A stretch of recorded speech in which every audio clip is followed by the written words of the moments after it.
한 절이에요. 우리 다 같이 읽겠습니다.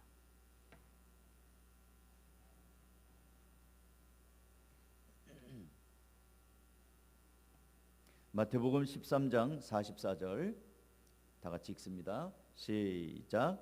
천국은 마치 감추인 보화와 같으니 사람이 이를 발견한 후 숨겨두고 기뻐하며 돌아가서 자기의 소유를 다 팔아 그 밭을 사느니라.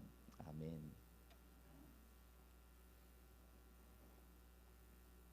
2014년 미국 캘리포니아 북부에 사는 중년 부부가 강아지와 함께 집 마당을 산책하는 중에 땅 위로 튀어나온 무언가를 발견했습니다. 실화예요. 낡은 깡통이었어요. 그래서 이게 뭔가 싶어서 깡통을 파니까 그 밑에 더 많은 깡통들이 나왔습니다. 놀랍게도 깡통 안에는 1427개의 금화가 가득 들어 있었습니다. 1847년부터 1894년 사이에 캘리포니아는 황금을 캐는 사람들, 골드러시가 일어났는데 이때 샌프란시스코에서 만들어진 동전들이었습니다. 이 동전들은 가치가 무려 1000만 달러에 해당된다고 합니다. 우리 한국 돈으로 치면 107억 정도가 되는, 요즘엔 또 환율이 또 올라가고 한 110억 정도가 되는 그런 금이었습니다. 이 동전들은 유통되지 않아서 사용되지 않았기 때문에 아주 좋은 상태를 유지했고, 그 중에서 몇 개는 너무나 희귀해서 한 개에 100만 달러를 호가할 정도로 부르는 게 값이었다고 합니다.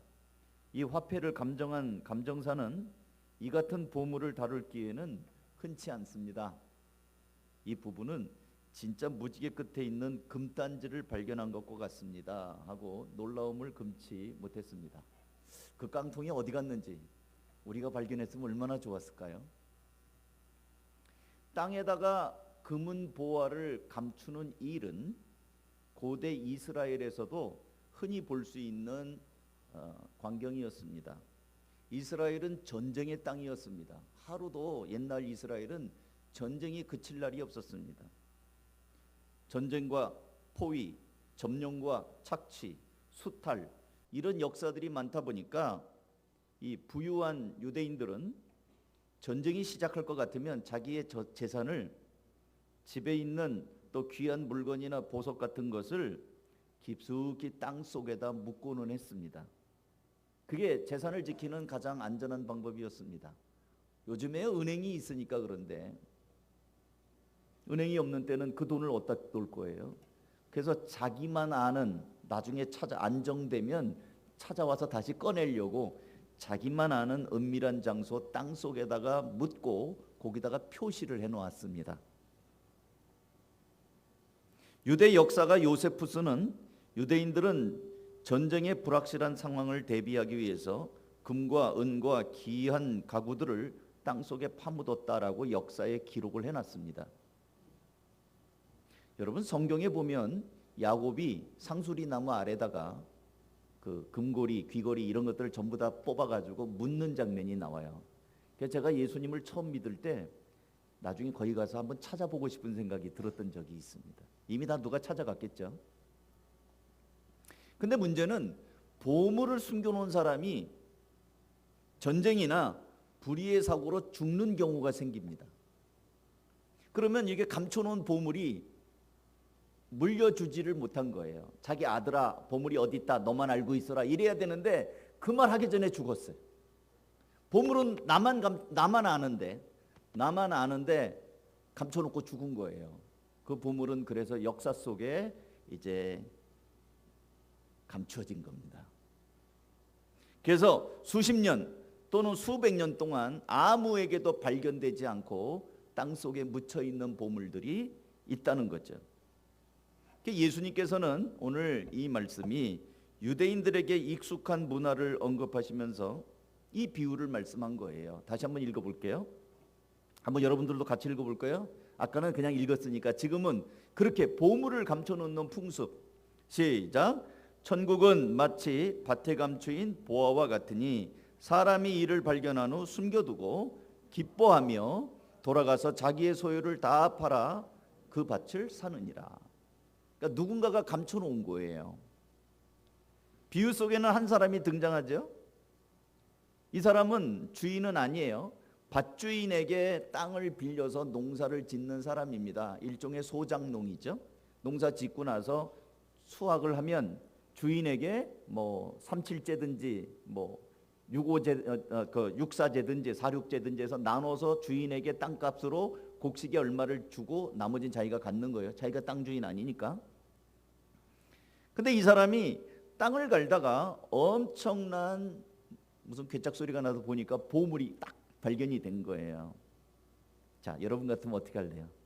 여러분이 그 농부라면 밭을 닦았는데 드르륵 덜크럭 이게 뭐야? 파보니까 뭐 괴짝 같은 게 있어갖고 또 이렇게 보니까 딱 여는데 거기 번쩍번쩍한 금은 보물이 가득해요. 어떻게 할래? 이 성경 제가 지난번에 얘기했잖아요. 재밌게 읽으려면 당사자가 되라. 자, 여러분이 농부예요. 발견했어. 어떻게 할래요? 저라면 먼저 뒤를 돌아볼 것 같아요. 누가 본 사람이 없나? 예, 누가 본 사람, 누가 봤으면 안 되죠. 누가 본 사람이 없나? 아무도 없어요. 나 혼자. 그러면 이제 그걸 다시 이제 묻어요. 그리고 거기다가 막대기 같은 거 하나 딱 꽂잖아요. 표시, 나만 아는 표시. 그리고 이 밭을 사야지요. 예. 안 사면 그거 내 거야 이러면 안 되잖아요. 그래서 집에 돌아가서 뭐 이제 이 땅을 사야 될 거예요. 성경에 보니까 농부도 그렇게 했네요. 이 농부는 조용히 다시 묻어놓고, 그리고 뭐 자기만 아는, 성경에 안 써 있지만 거기 묻어놓은데 금방 찾으려면 어디다 표시해야 되겠죠. 그래서 표시해놓고 이제 집으로 돌아가서 자기의 소유를 팔기 시작합니다. 이 밭을 살려면 이 가난한 농부가 재물이 없으니 남의 땅을 빌려 사는 주제니 무슨 돈이 있었겠어요. 그러니까 팔아야지. 다 쓸어 가져가는 집을 팝니다. 금매는 원래 헐값이에요. 금매. 그래서 급히 팝니다. 그리고 아내에게 여보 내가 당신 결혼할 때 준 폐물 있지? 그것 좀 내놔봐. 폐물도 팝니다. 그러니까 이 부인은 아무것도 몰라요. 아무것도 몰라요. 남편이 갑자기 들어오더니 집 팔고 폐물 내놓으라고 그러고 막 다 팔아. 그리고 집에 그 한 마리 있는 그 황소까지도 내다 팔아요. 아니 그거 팔면 농사 어떻게 지려고? 그거 다 내놔. 그러자 이 아내는 하여튼 돈이 될 만한 거 다 내다 파니까 영문도 모르는 아내는 당신 왜 이래? 뭐 잘못 먹은 거 아니야? 아니 더운 날 나가서 농사 진다고 나갔다 오더니 드디어 더위를 먹고 미쳤구만. 아니 도대체 왜 이러는 거야? 이 집을 팔면 우리 어디서 살아? 그 황소는 왜 팔아? 하지만 이 농부는 그러거나 말거나 이 바가지 소리를 듣거나 말거나 하면서 하여튼 다 팔아요. 그리고 어느 정도 돈이 마련되자 주인을 찾아갑니다. 그리고 주인에게 겸손한 목소리로 이렇게 말합니다. 주인님, 제가 언제까지 남의 땅을 부쳐먹고 살겠습니까? 차라리 제가 그 땅을 사고 싶습니다. 저한테 팔아주십시오. 주인이 가만히 생각합니다. 저 돌짝밭이라 별로 쓸모도 없는 밭인데 그 땅을 사겠다고? 바보 같은 놈. 그 별로 곡식도 안 나오는 건데, 그래서 내가 그 도지를 주는 건데, 누구 농사지라고 주는 건데 그걸 산다고? 마음 변하기 전에, 이 농부가 마음 변하기 전에 얼른 팔아버려야 되겠다. 그러면서 큰 인심이라도 쓰는 듯이 그거 내가 팔기 싫은데. 그러니까 이 농부는 그래도 조금만 깎아서 좀 잘 좀 팔아주십시오. 주인은 농부가 바보 같다고 생각을 하면서 그 땅을 팔아버립니다. 그래서 땅 문서가 이제 완전히 그 농부에게로 넘어갔습니다. 여러분 누가 바보입니까? 땅 주인입니까? 농부입니까?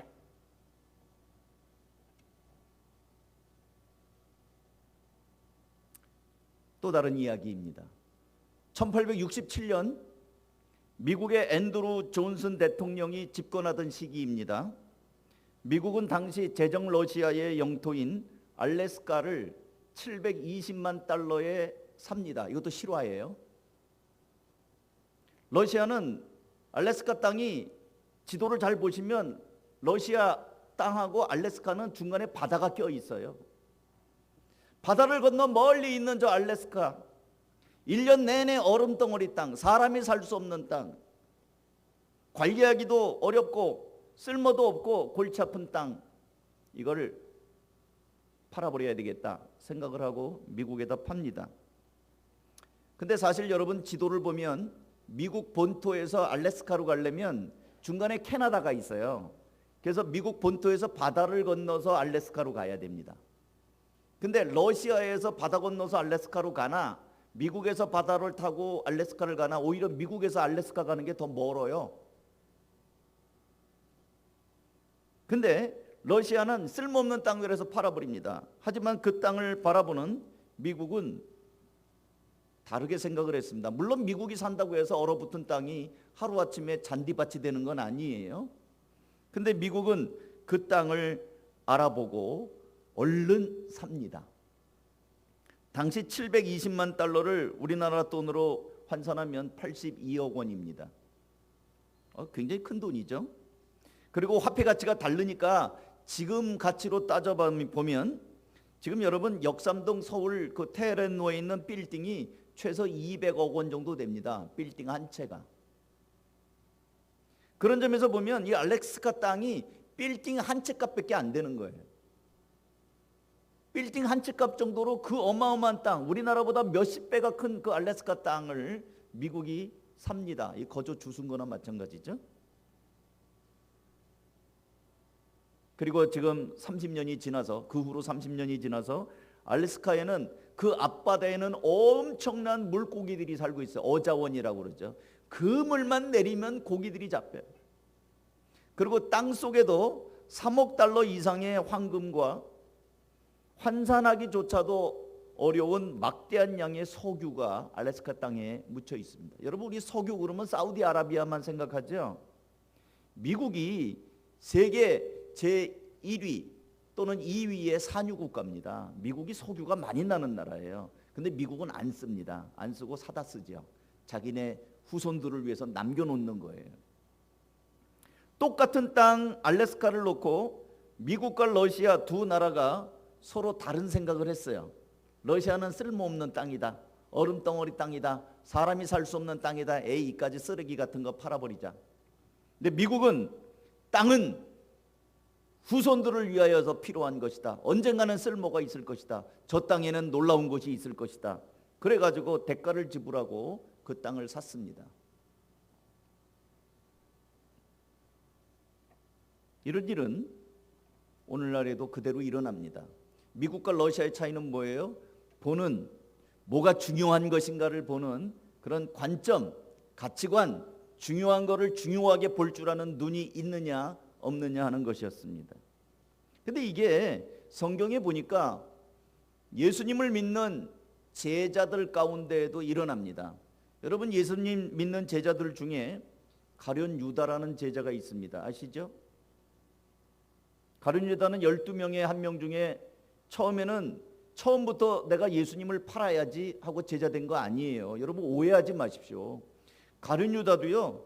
처음에는 예수님에 대한 믿음이 있었어요. 열정도 있었습니다. 그리고 가룟 유다도 다른 제자들이 배와 그물을 버렸던 것처럼 가룟 유다도 모든 걸 버리고 예수님을 따랐던 사람입니다. 처음부터 나쁜 놈 아니에요. 우리가 오해하지 마십시오. 가룟 유다도 예수님이 오병이어 기적을 베풀 때 그때 기적의 현장에 있었던 제자예요. 가룟 유다도 하나님의 나라를 전파했던 사람입니다. 제자들이 전도할 때 가룟 유다라고 나는 집에 있을래 그러지 않고 같이 나가서 전도했어요. 그리고 가룟 유다는 제자들 중에 세리 마태가 있습니다. 오늘날로 말하면 경리예요. 경리. 돈 셈이 밝은 제자가 마태입니다. 근데 그 마태를 제치고 가룟 유다가 회개해요. 그러니까 가룟 유다는 돈에 대해서 이치가 밝은 세리 출신인 마태를 제끼고 그 돈꾀를 맡을 정도로 신임이 있었던 사람이고요. 수리에 밝은 사람이고요. 유능한 사람입니다. 그리고 가룟 유다는 예수님과 함께 3년의 공생애를 살면서 예수님이 이루시는 복음의 기적을 목격했고요. 예수님과 같이 예배했고요. 예수님의 음성을 직접 들었습니다. 가룟유다도 이 말씀을 들었단 말이에요. 밭에 감추인 보와 이 비유를 얘기할 때 이 마태복음 13장에 가룟유다는 아직 예수님이 팔려가기 전이니까 그 옆에서 들었어요. 예수님이 이 말을 하는 걸. 밭에 감추인 보화와 값진 진주를 소유한 사람처럼 세상의 일시적인 보화는 천국과는 비교할 수 없다, 이 말을 예수님한테 옆에서 들었어요. 가룟유다도. 그리고 가룟유다 역시 예수님이 마지막 최후의 만찬을 하면서 제자들의 발을 씻겨줄 때 가룟유다도 그 현장에서 그걸 봤다고요. 서로 미워하지 말고 사랑하라는 예수님의 슬픈 눈빛도 가룟유다는 보았습니다. 그런데 어찌된 일인지 가룟유다는 이 천국이라는 보물을 얻지 못합니다. 오히려 천국의 대열에서 탈락을 하고 영원히 저주받는 사람이 되어버렸습니다. 예수님께서 베다니 문둥병자 시몬의 집에 갔을 때 마리아가 값진 향유 300데나리온어치나 되는 아주 비싼 향유를 깨서 예수님에게 붓는 걸 여러분 아시죠? 그때 가룟유다가 아주 화를 내면서 말을 합니다. 이 향유를 팔아서 300데나리온에 팔아서 가난한 자들에게 왜 주지 않고 이런 짓을 하느냐, 이게 가룟유다의 말이에요. 가룟유다는 향유를 팔아서 가난한 사람에게 구제해야 된다는 명분을 세웠지만 사실은 그게 노동자의 1년치 연봉에 해당되는 어마어마한 금액이라는 걸 알고 이거를 착취해서 횡령해서 개인의 이익을 취하려고 했는데 뜻대로 되지 않자 억울하고 분해서 화를 낸 겁니다.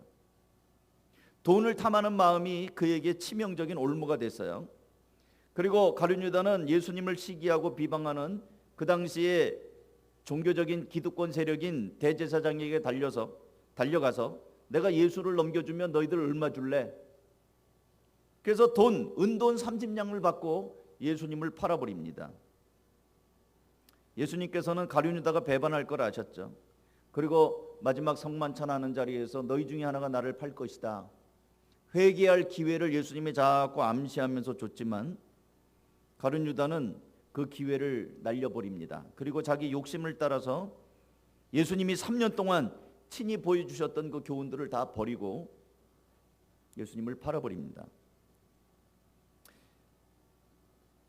많은 사람들이 그렇게 이해합니다. 가룟유다가 예수님을 배신했던 이유가 물질에 대한 욕심, 명예에 대한 욕심, 이기심, 이런 것들이 합쳐져 가지고 그렇게 팔았다고 얘기를 합니다. 사람이 이런 것들, 물질이 최고다, 돈이 최고다, 또 내 인기가 최고다.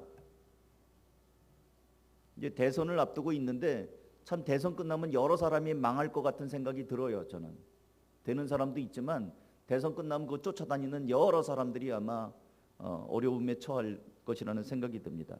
대중의 인기, 권력, 이런 것들을 간절한 마음으로 사모하는 이것 때문에 예수님을 팔아버리는 거예요. 그 세상의 보화가 아닌 거죠. 그 세상의 보화죠. 그런 것들이 거기에다 가치를 두기 때문에 스승이 겨우 30냥밖에 안 되는 거예요. 근데 똑같은 제자 중에 사도 바울이 있습니다. 사도 바울은 여러모로 불리한 사람이에요. 왜냐하면 예수님을 못 봤어요. 예수님의 말씀 음성으로 듣지 못했어요. 예수님을 얼굴로 보지도 못했고 예수님의 기적의 현장을 목격하지도 못했습니다. 근데 사도 바울은 늘 자기가 예수님의 제자라고, 나도 사도라고 그렇게 강조를 했습니다. 사도 바울은 경제적으로 부유하고 학문과 철학이 발달한 길리기아 다소라는 지역에서 태어났습니다. 8일 만에 할례를 받았죠. 또 왕족 초대 왕인 사울 왕의 그 지파인 베냐민 지파 출신이에요. 나이 때부터 로마 시민권자였습니다. 그리고 바리새인으로 예루살렘에서 우수한 훈련을 받았죠.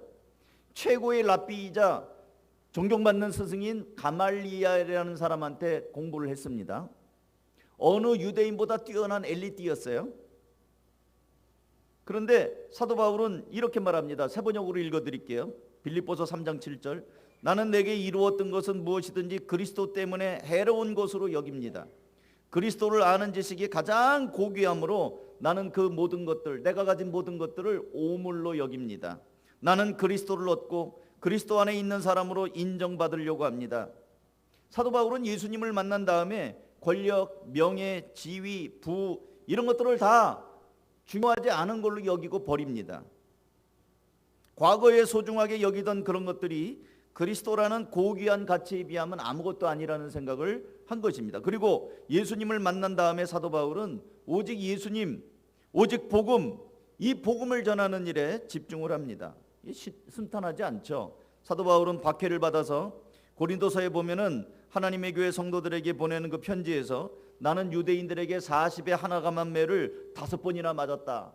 40의 하나감한 매는 39대예요. 39대짜리 곤장을 5번 맞았다는 얘기예요.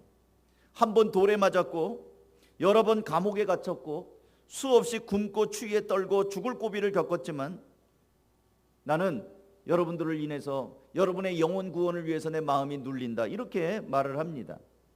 바울은 자기 자신의 어떤, 만약에 기득권층인 바리새인을 계속 유지했다면 바울은 고난받지 않아도 됐어요. 잘 먹고 잘 살 수 있었고요.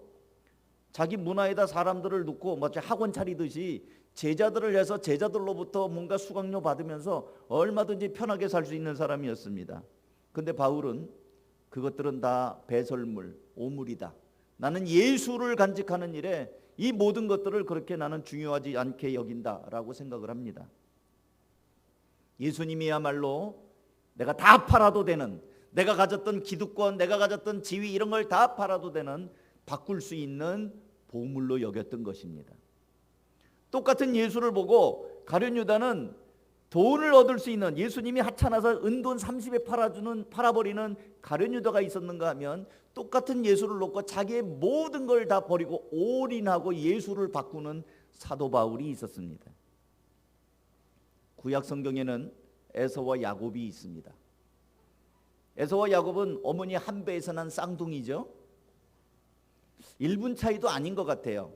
동생이 형 발뒤꿈치를 잡고 나왔으니까 누가 형이냐 누가 아우냐 쌍둥이를 나눌 때 너 몇 분 형이냐. 근데 이건 형 동생을 나누기가 어려워요. 그냥 발뒤꿈치 잡고 같이 나왔기 때문에 아마 몇 초 형일지도 몰라. 이거 얼마나 야곱이 억울했겠어요. 그래서 야곱은 늘 장자에 대한 소원이 있었습니다. 장자는 나에게 가장 소원이에요. 그래서 어느 날 야곱이 팥죽을 끓입니다. 집에서 바깥에서 사냥을 하고 헐레벌떡 뛰어 들어온 배가 고픈 에서가 야 너 뭐냐 그거. 나 이 팥죽인데 그거 나 좀 줘라. 안 줍니다. 조건이 있다. 나에게 형의 권리를 다오. 내가 형 되고 네가 동생 해라. 그러자 에서가, 배가 고픈 에서가 말을 합니다. 그래 까짓 거 뭐 그까짓 게 뭐 중요하냐.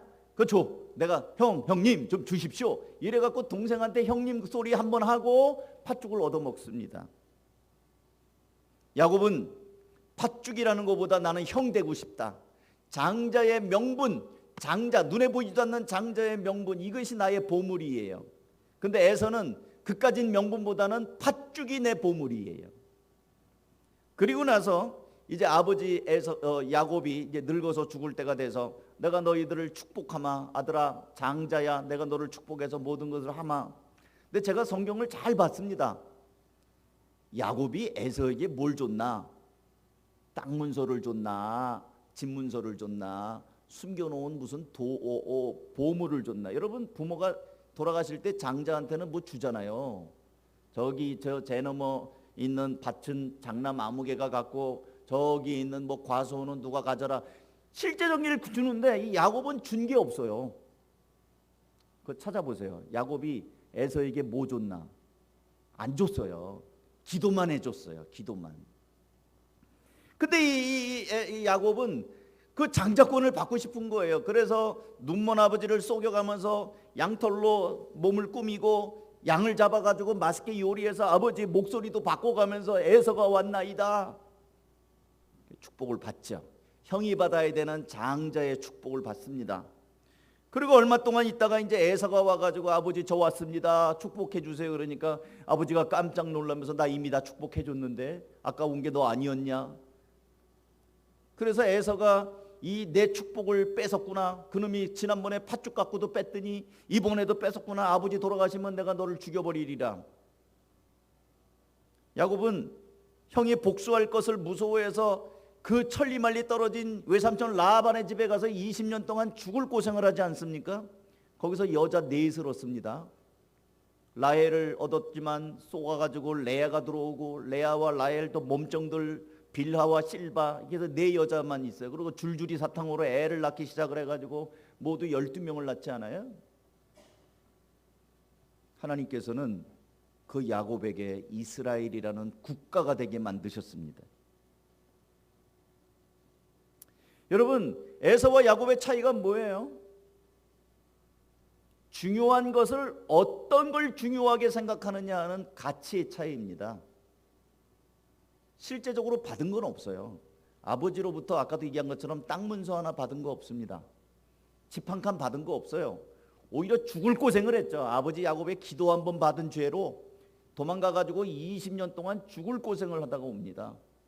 그런데도 야곱이 놓치지 않았던 것은 나는 이 축복을 받아야 되겠다. 이 보이지 않는 축복. 러시아와 미국, 알래스카 쓸모없는 땅이다. 아니다. 저거는 하나님이 우리에게 주시는 기회다. 그 땅을 사는 사람. 여러분, 이 일들이 중요한 것이 무엇인가, 어떤 것에 가치를 두고 사느냐, 그거에 따라서 그 사람이 달라집니다. 사랑하는 성도 여러분, 오늘 우리가 읽은 본문에 천국은 마치 밭에 감추인 보화와 같다. 밭에 보물이 있을 줄 누가 알았겠어요? 보물이라고 하면 금은방에 있는 거 아니에요? 보석 가게에 있어야지. 쇼윈도우에 조명을 예쁘게 받고 반짝반짝 빛나야 되는, 그게 보물인데, 이 보물은 어찌된 일인지 땅 속에 숨겨져 있어요. 그리고 발견한 사람만 알아요. 그래서 기뻐하면서 돌아가면서 그 보물을 얻기 위하여 올인합니다. 이게 올인이 이게 도박 용어거든요. 도박할 때 내가 있는 거 다 걸 거야. 이게 올인이잖아요. 자기에 있는 모든 걸 다 걸어요. 다 팔아요. 왜? 그 보물 살라고. 근데 사실 아까도 말씀드린 것처럼 자기가 파는 집, 송아지, 뭐 살림살이, 아내에게 줬던 폐물, 있는 거 없는 거 다 팔아도, 그 위에 내 목숨까지 판다고 해도 그 보물에 비하면 너무 작습니다. 여러분, 예수님의 제자들이 왜 순교했는 줄 알아요? 그들이 믿음이 좋아서 순교했을까요? 물론 그런 면도 있다고 저는 생각합니다. 그런데 그들은 안 거예요. 아는 게 중요해요. 안 거예요. 내 목숨값보다 영광스러운 하나님의 나라가 비교할 수 없이 귀한 걸 안 거예요. 예수 그리스도가 이 세상의 그 무엇과도 바꿀 수 없는 보물이라는 것을 안 거예요. 그러니까 바꿀 수가 있는 거예요. 사랑하는 성도 여러분, 이 농부가, 이게 천국의 비유입니다. 이 일들이 천국의 비유예요. 천국은 마치, 이렇게 말씀했기 때문에 예수님이 지금 하고 싶은 얘기는 보물 얘기가 아니고, 농부가 보물 찾았다, 횡재했다, 노다지를 발견했다, 그 얘기가 아니고, 천국이 이와 같다. 천국은 아는 사람만 안다. 가치를 아는 사람만 안다. 그렇다고 한다면 여러분은 천국의 가치를 압니까? 아는 사람은 이 보물을 얻을 것입니다. 아는 사람은 이 천국의 보물 때문에 자신의 시간, 물질, 건강 드려도 기쁠 것입니다. 왜 우리가 신앙생활하다가 왜 이렇게 힘드냐? 교회 다니는 게 왜 이렇게 힘드냐? 왜 주일은 이렇게 빨리 오냐? 교회는 뭐 이렇게 헌금하려는 게 많냐? 11조도 하라고 그래. 뭐 감사헌금, 무슨 또 신년 감사는 또 뭐고, 성탄절 한 지 얼마 안 됐는데 또 신년 감사도, 왜 교회는 헌금이 이렇게 많냐? 돈 없는 사람은 예수도 못 믿겠다. 제기랄 뭐 이렇게도 얘기하고, 목장은 또 왜 이렇게 일주일에 한 번씩 와? 그전에는 이제 코로나 전에는 밥도 먹었잖아요. 맨 밥하라고 그러고, 정말 짜증나네. 난 내 밥도 안 먹는데 남의 식구를 위해서 또 밥도 해야 되고. 신앙생활하는 거 참 힘들다, 이런 생각 드신 분 있어요? 보물 가졌나 한번 확인해 보세요. 내가 가진 이 천국의 보물이 있다고 한다면 이런 거는 좀 속된 말해서 죄송합니다, 껌값이에요. 아무것도 아니에요. 내 시간, 내 물질, 그것도 주님이 주셔서 사는 거잖아요. 주님이 여러분에게 생명을 연장시켜 줬기 때문에 사는 거잖아요. 건강도 여러분에게 건강하게 해 주셨기 때문에 지금 건강한 거잖아요. 돈도 여러분에게 돈 벌 수 있는 기회를 주셨기 때문에 버는 거잖아요. 주님이 다 주시고 나서 나를 믿으라고 하는 환경을 주시고 나서 믿게 하시는 거잖아요. 거기에 내가 이렇게 저렇게 수판 돌리고 계산을 할 건 아니지 않습니까? 주님이 밭도 주시고 일할 기회도 주시고 보물도 발견하게 하셨어요. 뭐가 아깝겠습니까? 주님 천국의 보물을 발견한 사람으로 밭에 감추인 것처럼 알아보는 눈을 우리에게 주십시오. 그리고 그 보물 우리가 잊어버리지 않게 해주십시오. 내 마음에 간직하고 예수 생명 예수만 의지하면서 살게 하옵소서. 잘 믿다가 막판에 배교하지 않게 해주십시오. 많은 사람들이 잘 믿다가 조금만 더 참으면 되는데 그걸 못 참고 배신하는 사람들이 있어요. 배신, 믿음을 버리는 거예요. 그러지 않게 하옵소서. 저는 그런 분들을 여러 명 봤습니다. 정말 조금만 더 잘 믿으면 되는데 늙으셔가지고 예수 안 믿는다라고 얘기하는 분도 있어요. 젊은 날 그렇게 열심히 예수를 믿었는데 건강 상하고 나서 예수가 있긴 어디 있어? 예수 있으면 내가 왜 이렇게 아파? 예수 없어. 뭐 이러는 사람도 있고요. 나이가 들어서 이제 천국 갈 날이 얼마 안 남았는데 가봐야 알지. 이딴 소리 하는 사람도 있고요. 너무 안타까워요. 사랑하는 성도 여러분, 이제 말씀 맺도록 하겠습니다. 천국은 마치 밭에 감추인 보화와 같다고 했습니다. 이 보화는 발견한 사람들은 올인합니다. 발견 못한 사람들은 아까워합니다. 내가 이걸 해야 돼. 내가 이 밭을 언제까지 갈아야 되나? 내가 그동안 팔은 게 얼만데 아직도 이러고 있나? 불평이 생기고 부담이 있고 괴로움이 있고 지친다고 하고 보물 발견 못했기 때문에 그래요. 다시 한번 오늘 아침에는 나는 정말 예수님을 어떤 분으로 알고 있는가? 천국을 소유했는가? 그 마음을 확인하고 다시 한번 주님 안에 그 첫사랑을 회복하는 시간이 될 수 있기를 주님의 이름으로 축원합니다. 기도하겠습니다. 이 시간에 한번 들은 말씀을 잘 생각해 보세요. 성경 본문은 어렵지 않아요. 천국은 마치 밭에 감추인 보화와 같으니 사람이 이를 발견한 후 숨겨두고 기뻐한대요. 돌아가서 자기 소유를 다 팔았대요. 그 밭을 샀답니다. 요즘에 나는 기쁨이 있습니까? 주님을 다시 한번 생각하시고요. 나 같은 죄인 구원하신 주님, 그 주님 앞에 내 첫사랑이 식은 것은 아닌지, 천국의 보화보다는 세상에 있는 것들 때문에 마음이 팔린 것은 아닌지, 싸구려에 내 정신이 팔린 것은 아닌지 다시 한번 돌아보고 하나님 제게 그 첫사랑을 다시 한번 회복하게 하옵소서. 그렇게 기도하시기 바랍니다. 기도하겠습니다.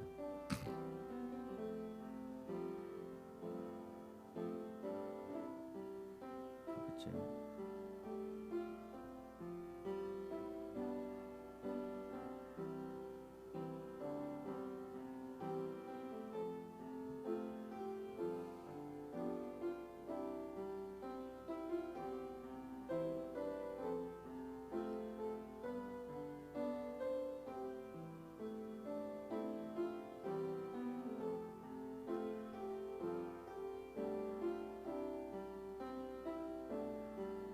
아버지,